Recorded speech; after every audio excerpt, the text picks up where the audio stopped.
welcome to Strategic Edge, a podcast by leaders and for leaders. We're here to inform, instruct, and inspire leaders. We're going to share information about business models, about theories, but then we're also going to provide instructions. How do you apply those? How do you make them very practical? And finally, we're going to encourage you to act. My name is Ted Davis. I'll be your podcast host and your leadership coach. I have been a practitioner, a student, and a teacher of leadership now for nearly 60 years. And as my future guests and I inform, instruct, and inspire you, I encourage you to do three things. First of all, absorb what we share with you. Make it your own. Take it on. Take notes. Make it your own thoughts. Make it part of what you now believe about leadership. Number two, reflect on it. What does it mean to you? What do we affirm that you're already doing? What ideas do you pick up about how to improve? And then thirdly, we want you to commit to an action plan so you can continue to move forward. So we want you to absorb, reflect, and commit. And with that, let's start today's podcast. Welcome. In today's podcast, I'd like to spend a few minutes and give you two book reviews or two models, two of my favorite models. One is John Maxwell's 5 Levels of Leadership. I'd like to talk about that for a little bit. And then also talk about Michael Collins' fabulous 5 Levels of Leadership from his book called Good to Great. I think these are two impressive and brilliant models. They are models about maturity. What level of leadership have you matured to? They don't give you specific behaviors, but yet they apply. Here are the behaviors to get to that level. But I think they're very useful to understand, where are you in your journey? Where are you in your leadership journey? How are you maturing? Are you moving up the ladder, as you will?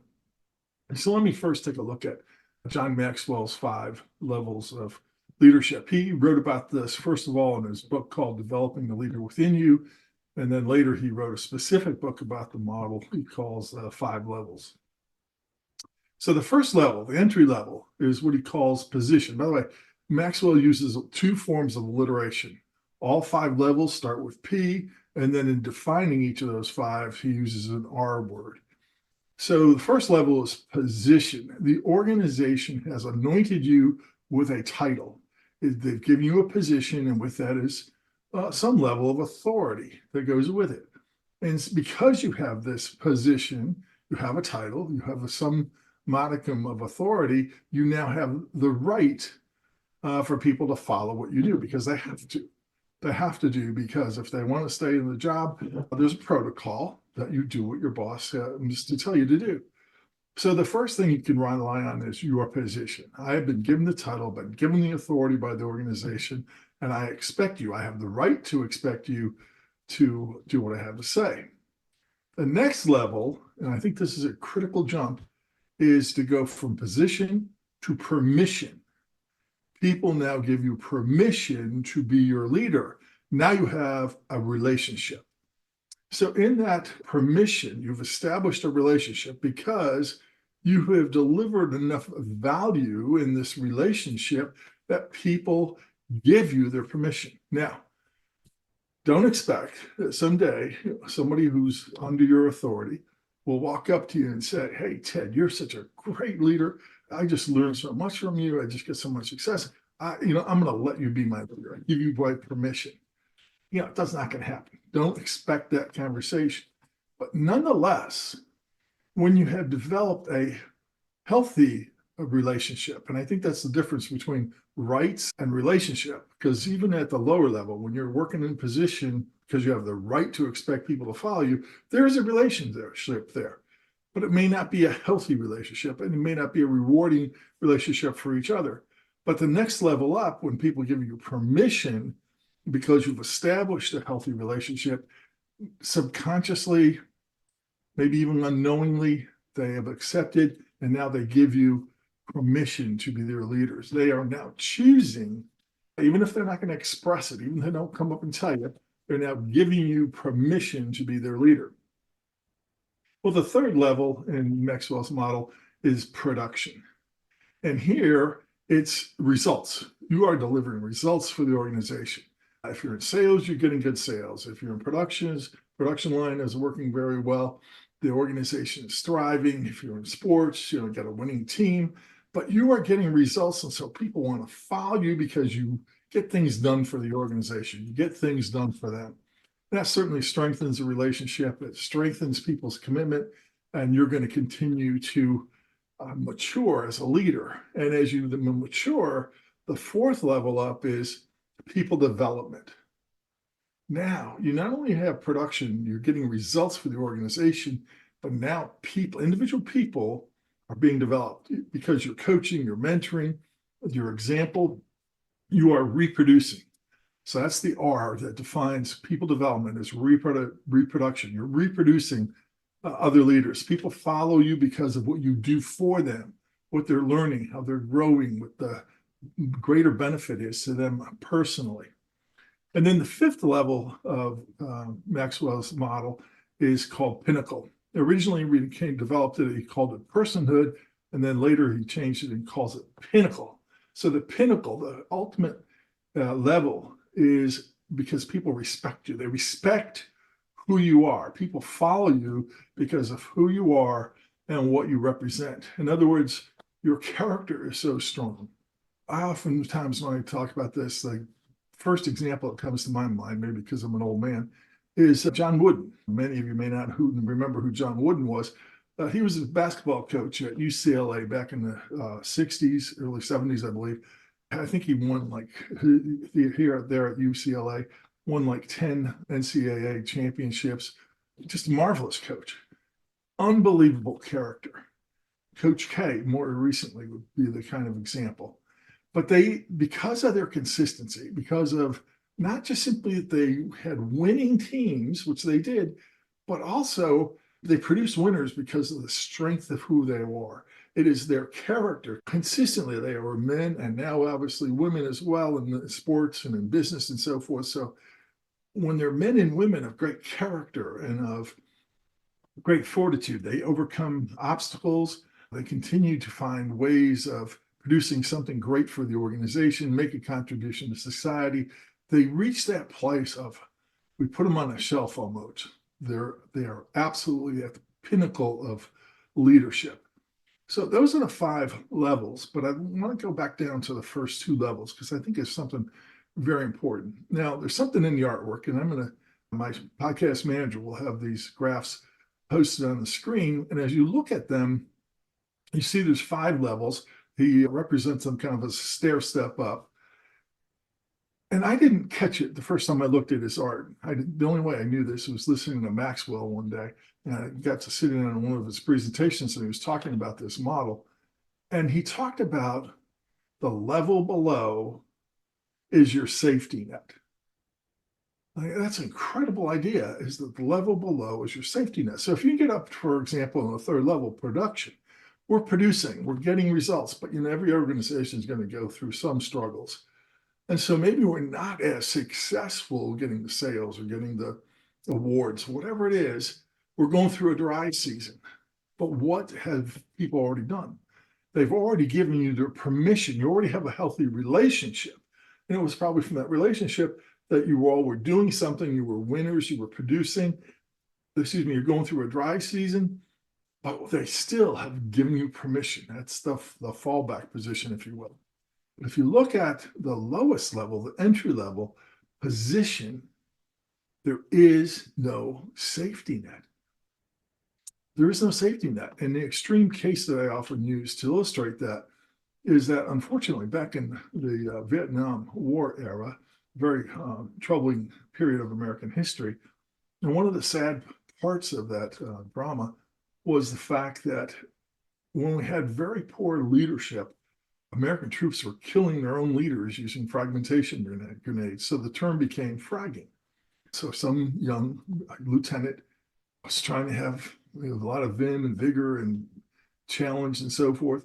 And when the troops stopped trusting them because they felt that guy was dangerous, he was going to get them killed, again, they would suddenly not follow the position any longer. Once people stop following the position, in this extreme case, back in the Vietnam areas, the term was called fragging. They fragged their own officers. A pretty sad state of affairs. But even today, what happens when you won't follow the position any longer? Because that person, this is kind of where we get that great exhortation. People don't leave bad companies, they leave bad leaders. And so one of the things, what? They don't follow you anymore. So what do they? They have to leave. That's the only thing left. Or maybe in the interim, they're going to sabotage. So they could do something to ruin the product, ruin the reputation, but somehow they're going to leave some mark of retribution because it never went from position to a healthy relationship where they gave you permission to be their leader. And so that's why that level to go from position to permission is so critical. You must be able to develop a healthy relationship, because even if you have a healthy relationship, there can be events where perhaps there's a disagreement. Perhaps you've got to require something of your folks that is unpleasant. You may have to fall back on, hey, okay, I understand you disagree with me. I am your boss. Now, please go do what I told you to do. But again, if you don't get them above position, if you don't earn, because you have a healthy relationship, you don't earn their permission, and it's going to be subtle. Nobody's going to ever announce it to you, but you've got to get above that. So you have a healthy relationship, then you get to production, and you're well on your way to climbing that ladder of leadership maturity. So that's Maxwell's 5 levels of leadership. I encourage you to read his book, 5 Levels, or even go back to his earlier book called Developing the Leader Within You. And let me look at Jim Collins' model. Likewise, 5 levels, and we'll have that on the screen for you to look at. So this was in his book, Good to Great. Excellent book. Highly recommended it as well. And at level 1, at the lowest level, you are a highly capable individual. So you walk in and you become somebody who you're productive. You have a productive contribution through your personal talents, knowledge, skills, and just your good work. But you are working as an individual making that contribution. So you're highly capable. Certainly every organization wants highly capable individuals. But at some point in time, and particularly I think in this day and age, not too many organizations have just singular activities. I think just about every business, at some level, there's teamwork.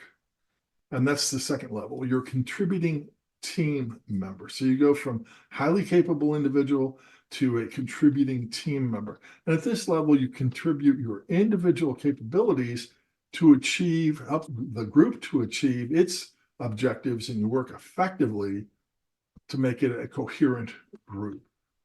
So now you're a good team player. You sometimes put your own personal agenda second to the team agenda. You start to see, here's my personal contribution, here's how my work connects to his work and her work, and how together we contribute something for the organization. So you're becoming a contributing team member. People are progressing up the scale here. And then at level 3, I think is highly important, and we can go a whole career at level 3 being a competent manager. At this level, you're organizing people and resources towards an effective and efficient pursuit of predetermined objectives. Predetermined. Now, you may have helped create what those objectives are. That'd be a great organization where you have participatory management, and you work on what's the department objectives going to be? What's the team's objectives going to be? And then how do we work to those? And then as a competent manager, you've got to be able to bring together the right people at the right place at the right time to do the right thing with the right stuff so you get the right outcomes. And so that's what you do as a competent manager. You're now organizing. You want the right people at the right place. So now you're thinking in time, where and when, and what's the outcome, and you're balancing all of these people, material, money, time. You're balancing them so that there's a synergy that's going to deliver on a predetermined objectives. But then the fourth level is an effective leader. An effective leader, you're going to be a catalyst. You catalyze, in other words, you cause people to commit to and you invigorate pursuit of clear and compelling vision. Now you're painting a picture about the future. Here's where we've got to go. It's a bigger, not just simply the objectives, but the objectives are in the context of a vision. Here's what we've got to be as we look into our future. And you stimulate higher performance standards. What's the performance we need to get to the next level? Now, again, you can be a lifetime of achievement just simply being an effective leader where you're catalyzing, you're being a person of influence that sparks people's natural desires to excel. And you're moving them towards what you've articulated.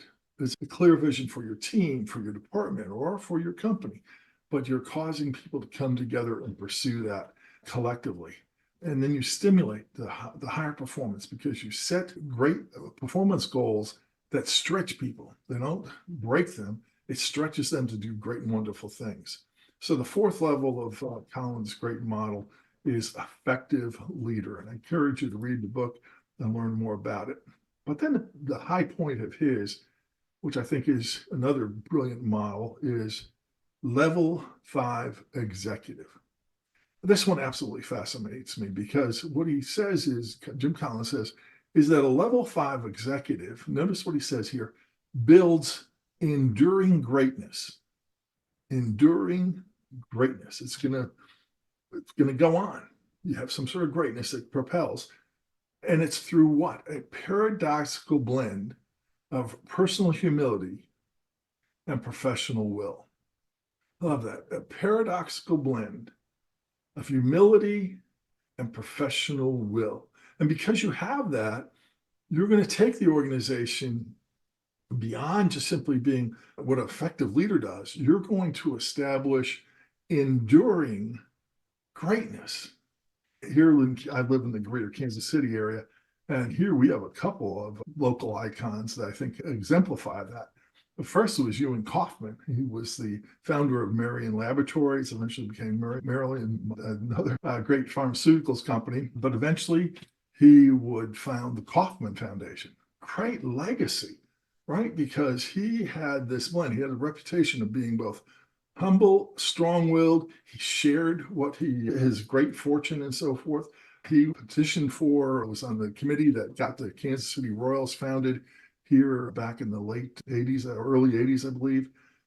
And just an incredible local hero, but he exemplifies all the stories you hear are about how he had this strong will to move forward and to create it, but he was always humble and generous to a fault. Well, one of his proteges was Barnett Ellsberg Jr., and he took over the company from his father of Hellsberg Jeweler and grew that to be a great organization. And of course, it was eventually bought out, I think, by what's his name, the richest man in the world up in Nebraska. But anyway, Barnett had been mentored by Ewan Kaufman. And because of that experience, again, Kaufman passing on what it took to be a great leader and about the humility and the strong will. And you can see that in Barnett Ellsberg. Not only did he obviously continue to perpetuate the great company they inherited, but the other thing he did that's a lasting legacy is he founded the Ellsberg Entrepreneurial Mentorship Program. And it is now 29 years old, and it has a wonderful legacy of helping leaders succeed. And he's been at the heart of that. And you always see them. Fortunately, I've had the opportunity to meet him several times being in that program. And he is absolutely humble. In fact, one of his first values for this program, Ellsberg Entrepreneurial Mentorship Program, one of the first most important things is put your worst foot forward. In other words, a way of saying, hey, you got to stay humble. What did you not do well? Put that out there so you know what it is and so you can improve on it. Let us work together to figure out, okay, what's the thing we've got to do, particularly in a mentorship program? How do we move forward? So this idea of achieving greatness, of having an enduring greatness, comes from humility and strong will, an incredible combination. Now, you don't get to level 4, the effective leader, and then to suddenly decide you're going to be humble and you're going to be strong-willed. That's not the point. You've already had those. You're going to start actually at level 1, I would suggest. Humility and strong will ought to be part of your character as you ascend these levels of maturity, as you go from being a contributing member to a competent manager to an effective leader. It would have been humility and strong will that progresses you up that ladder. And then as you continue to mature, not only do you have a very successful organization because you've been an effective leader, you've catalyzed commitment, but because you do that long enough, that's when it becomes level 5. You now have enduring greatness. Why? Because your humility and strong will, you have the strong will to work towards something, to endure the ups and the downs, the difficulties. You've had the humility to share success with other people. So I think Colin's model is a great one. I encourage you to look at his book, Good to Great, to learn more about that. So those are 2 5-level leadership models that I offer for your consideration. Look at both of those books. So the 3 things I always like to do at the end is leave you with some practical tips. So here's 3 things I think you should consider. Number 1, be intentional about the benefit for being under your leadership. Remember, in Maxwell's model, to go from position to permission, people have to give you the permission to be their leader. They're not going to announce it. But the reason why they're going to subconsciously go to that level where they now accept you as their leader, they do it when they come to the conclusion there is a benefit to being under your leadership. So I encourage you, be intentional about what is the benefit to being under your leadership. Be intentional, know what it is, write it down, think about it, and evaluate yourself. Are you actually delivering it? Define what people will experience while you're under your authority. That's practical tip number 1. Number 2, I encourage you to assess yourself against Colin's 5 levels of leadership and consider what could you be doing to get to the next level. So if you're at a contributing team member, okay, what should you be doing to become a competent manager? And how good, how competent, how ready are you? And then are you ready to go through the next step of being an effective leader? And as you're an effective leader, assess yourself. Do you have the humility? Do you have the strong will? Do you have the competencies to endure?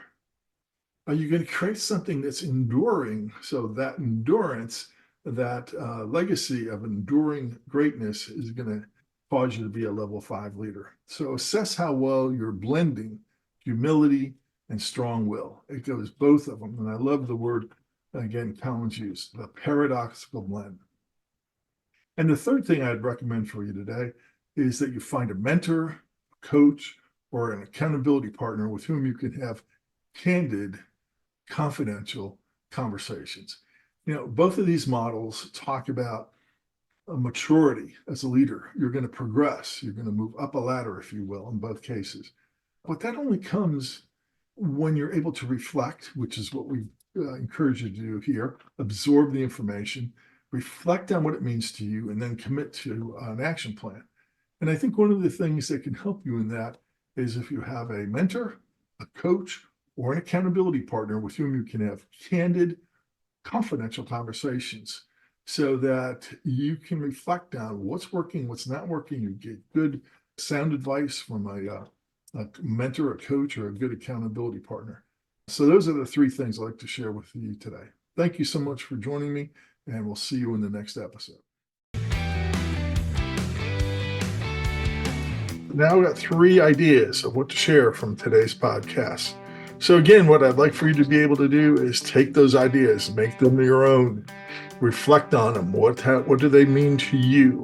And then thirdly, commit to an action plan. Commit to actions that you can take to apply what we've talked about today. If you want help, if you want some ideas, if you want some accountability, please contact me. Contact me by sending me a text, 913-306-1499.